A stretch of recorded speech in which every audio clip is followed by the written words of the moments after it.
everyone, welcome to today's lecture. So today we will be talking about design for accessibility, and here we will see that how can the design be made to incorporate accessibility for different types of people with different types of abilities. So here we can see in the image that this is ramp as well as staircases. So we can see how beautifully the architect has integrated the ramp into the staircase. So generally when we see a building, when there is an entrance to the building, we see the steps, and on one corner of the building usually we see a ramp. Sometimes that ramp is not even very clearly visible, and people have to walk a lot in order to at least reach the ramp and then use it to climb up. But we can see here how this ramp, which is integrated in the staircase itself, is so easy to identify, and also it sort of we can see that mixes with the staircase in a way wherein it is not pointing out or it is not implying that the ramp is the requirement of a certain section of people, that people with only special abilities or different abilities or we can say disabilities will only be using it. So this is basically what we can understand by accessible design. So it is the design which makes modifications and that addresses technological, design, physical or cognitive obstacle to using a particular good or service. And accessibility aims to ensure that no one is left behind, so that everybody is walking together and no one is feeling left out. So accessibility also involves making adjustments that benefit all the users and for evaluating a product's usefulness for various groups. So to do this, this includes elements like the surroundings and the situations and the study of all these in order to come up with some recommendations or these solutions. Now, true accessibility serves to increase access for everyone, not only for those who are frequently referred to as disabled. So, like I said, that how can we integrate and stop marginalizing one group of people, but find ways in which we can look beyond the differences and integrate them in the larger group as well. So now the types of accessibility issues faced in human computer interaction. So some of them that we'll discuss today are here, which can be visual, they can be motor related or mobility related, auditory, seizures is another such issue, a cognitive issues where the learning may be compromised, or incidental and environmental. So these are some of the cases in which the accessibility design really becomes important. And we can see here in the diagram that what are some of the common digital accessibility issues. So generally they are navigation issues, color contrast errors, lack of screen reader support, inaccessible form elements, inconsistent keyboard navigation, uncaptioned multimedia content, dynamic content updates, over reliance on visual cues. So we can see that this is how these issues manifest when somebody is having these challenges. So what do they face? What challenges exactly do they face? And I hope you are able to link the two groups. So for example, when we say visual issue, then we can see the diagram on the right, color contrast error. So that is what somebody with a visual problem is more likely to face. Or for example, auditory, then the uncaptioned multimedia content. So that is how it is connected. So I hope you will be able to connect the types of issues with the common digital accessibility issues. So coming to the types of accessibility issues which are faced in human computer interaction. So in the area of visual issues, we can see that it encompasses a range of conditions including color blindness, long sightedness and blindness. So this is a whole range of the challenge one may face, from complete blindness to short or long sightedness or just color blindness. So we have to cater to the needs of people who are falling in any of these areas along this entire range. So we can see in the diagrams here that this is how a person with normal color vision views the circle which has all these different hues in it.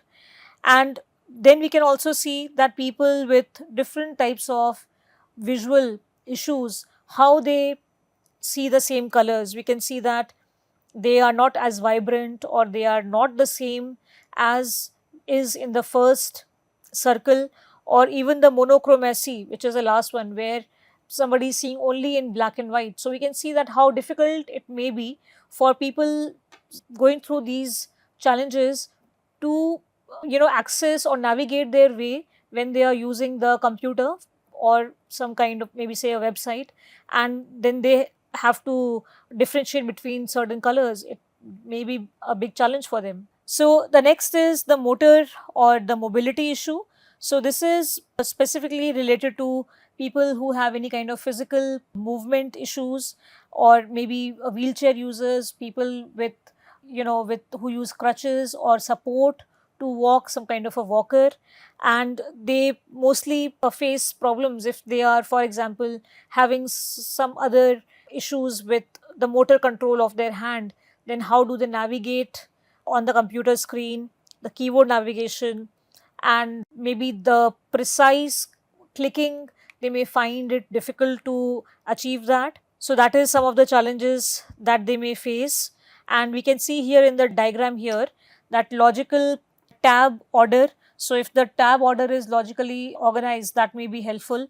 Accessible actions to ensure that all interactions work through the keyboard, because they may not be able to use the mouse, for example. Skip to main content, so provide shortcuts. Keyboard focus indicator, then arrow key operability, that the arrow keys should also be able to do some job. Time based actions, pause, stop, hide, and the form accessibility. So now for the auditory group, which is people who have some problem in the hearing. So now this can also impact their their life, because they will not be able to perceive audio cues. So depending on the situation, so for example, in a lift, if they are in a lift and or in any building and there's a fire alarm which rings, so they will not be able to hear it. Or if they're in the house and the doorbell rings, they will not be able to hear it. So then for them, what to do? Or even the phone, when it rings, they cannot talk in the phone. So I don't know about if you know this particular fact or not, that the SMS or the short message that we have, the SMS system that we have on our phones, so it was initially designed for people who had this auditory loss, because they cannot speak, they cannot talk on the phone, but they can read. So SMS was designed for them, so they can read and communicate. But now SMS is used by a lot of people, by people who are hearing as well. And now we have many different applications where we are chatting or typing. So you can again see that how this was perceived, the solution for a particular problem was perceived for a specific target group, but how the others are also making the most of it. So this is a fine example of accessible design again. So now providing captions or transcripts, so when we are watching movies, and so one has to probably do lip reading, which may be tiresome. So providing the captions at the bottom of the screen also helps, because one can then follow up with the conversation that is happening in case somebody's face is or head is on the turn towards the other side. And also the volume control, that some people who may have some hearing problems, so they may have some residual hearing, for them the voice control can be a beneficial tool, where an increase in the volume can still make them hear something. Now seizures is a specific issue which comes about during certain conditions, wherein there are flashing lights or certain patterns that may be there, certain smells could be there, or certain light conditions could be there, which may trigger these seizures. And I remember this was told to me by my PhD supervisor long time ago, that in Delhi there is a flyover, INA flyover, and on that flyover, like any other flyover, there are these street lights. So at one point of time, people who would be driving on that highway, many cases were found wherein they would get seizures while they would be driving on that highway. So the city was perplexed that why out of all the highways are people, experiencing these seizures on this highway only. So after the research that they did, they found that the height of the street lights was at such an angle or at such a height that it would directly hit the eye of the driver. So rather than illuminating the road or the path, it would actually hit, the light would actually hit the driver's eye, and repeatedly hitting the eye. So as they are moving forward, the next light, then next light, and then next light. So they're hitting the eye of the driver, and which is leading to the seizures. So when they identified this, of course, the street lights were modified so that now they would light the street or the road or the highway rather than trigger the driver. So when we talk about HCI, so here we should ensure that we are eliminating any kind of flashing lights that may disturb the viewer or may trigger them and the seizures may come along, and also to comply with the guidelines. So there are specific guidelines, and those definitely should be checked by the designer team. Now the cognitive or the learning challenges are where the user will have certain challenge in learning or maybe holding the information, and this how it will show is that they will struggle with the interface, that they may not be able to identify something, not be able to understand something, may not be able to recall something. Again, it may depend from person to person, because even the learning disabilities are many different types and they have different levels as well. So in order to ensure that the learning is enhanced, it is easy, and any such problems or grasping issues you want to take care of, so for that the navigation should be made very clear so that the user is not struggling with it, because that can be one way, that how do I navigate across this particular website and how do I find my way around it. I want a certain information, how do I reach there? So the path should be very clear for that, and at the same time the text should be very readable, it should be comprehensible, it should be understood by the user as well. Now there are some other types of issues which are like incidental issues, which may be temporary, which may be dependent on other factors, like for example sleep deprivation, somebody who has not slept in 2 days maybe, so it can affect the user experience. Or if there is a lot of noise in the neighborhood, somebody's wedding is going on, too much of loud noise, then also it may interfere with the user experience. So one example we can see here is the Zomato's late night food delivery system. So it delivers food to people who may be sleep deprived and need a quick meal. So this is one solution here, but maybe we can think of other ways in which people who are going through these incidental issues, we can solve the problem for them. Now the other is the environmental issues. So like for example using a mobile device underground or in noisy conditions. So if you are using it underground, there may be certain issues in the sunlight, there may be some issues, noise like I mentioned, that may also be an issue.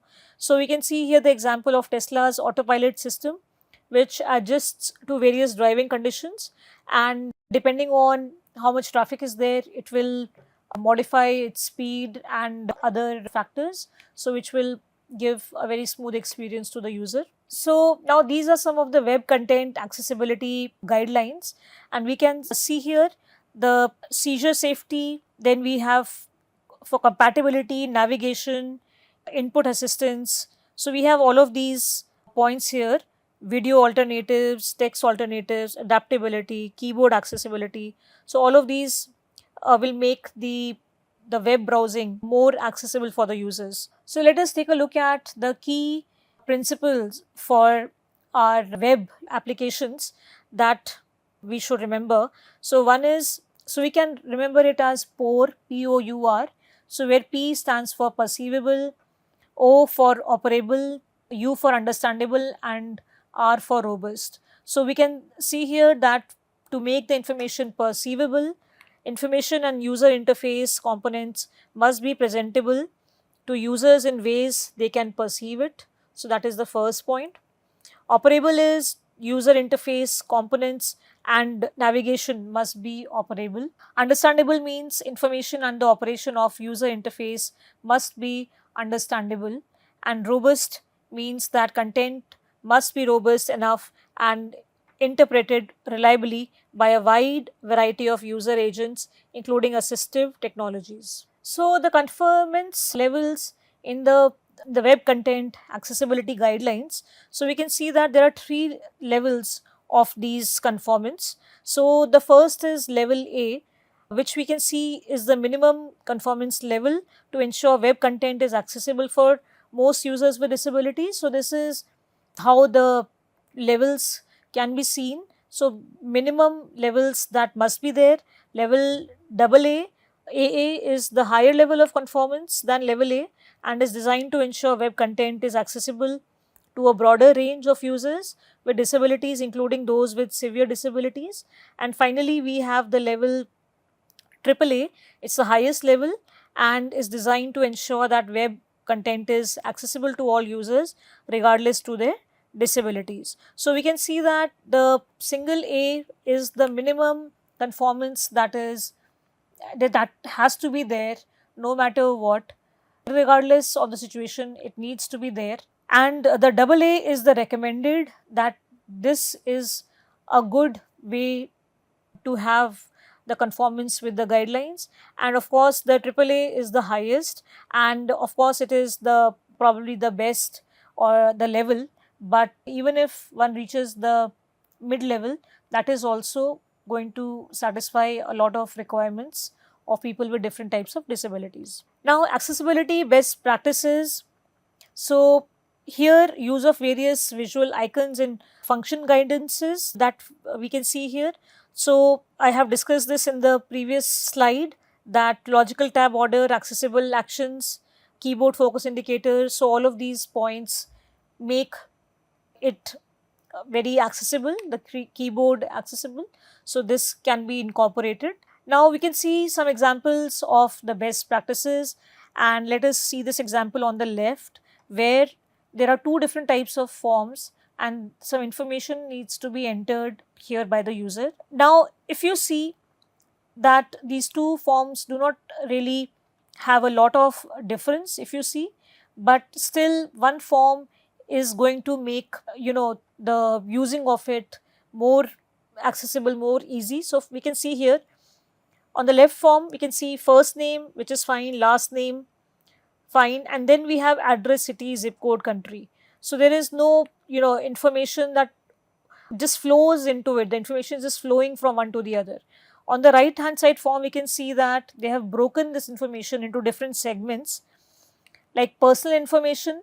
So we have first name, last name, then in the contact information, then we have the address, city, zip code. So this is how the information is broken, so that it is more comprehensible by the user, they can understand it better. Now that it is segmented, so this is more accessible. On the other example we can see here that when we have white colored text on the blue background as opposed to black colored text on the blue background, so we can see here that the one where we have black font on blue, it works better as compared to the other one. So this makes it more readable, and we can see here that the contrast ratio is 5.41, and the one with white on blue, the ratio is 2.94, whereas the required ratio is 4.5. So we see that black on blue works better than white on blue. So, accessibility testing, we have seen that these 4 points are imperative in this, and it is basically a process of making the web and mobile application easily accessible to people with disabilities such as visual, hearing, mobility, learning, cognitive impairments. And to achieve this, developers and testers thoroughly evaluate the product against the established accessibility standards that we have seen. Some of them that we saw, the WCAG compliance to solve any accessibility issues. And the objective of the accessibility testing is to create an inclusive digital environment by removing any accessibility barriers. And also there is an emphasis on accessibility testing for the reasons such as legal compliance, inclusivity, brand awareness. And this also becomes very important in areas such as online banking, because nowadays people are doing a lot of their business, lot of transactions through online mode. And when we are using any online banking portal, so that needs to also cater to these disabilities. And maybe I would leave you with this thought to just think over this, that when we use any of these online transaction portals, what kind of challenges may there be? What kind of errors can one commit? So people with all their senses working in 100% level also end up making mistakes, also end up making errors, and also end up transferring money to the wrong account or transferring to the wrong person. So now we have to think that people with disabilities that we saw, visual, hearing, and learnability, other things, they have a far higher chance of making these mistakes. So now if the system is able to cater to their needs, so what would those points be? So now I will leave you today with this particular thought. So you can also think of it from the angle of other applications. If in case you do not use online banking, you can think of the applications like UPI, we use Google Pay and other things, I don't know. So how can we make them foolproof so that no errors do take place there? So with this, I will end today's class here, and I will see you all in the next lecture. Thank you.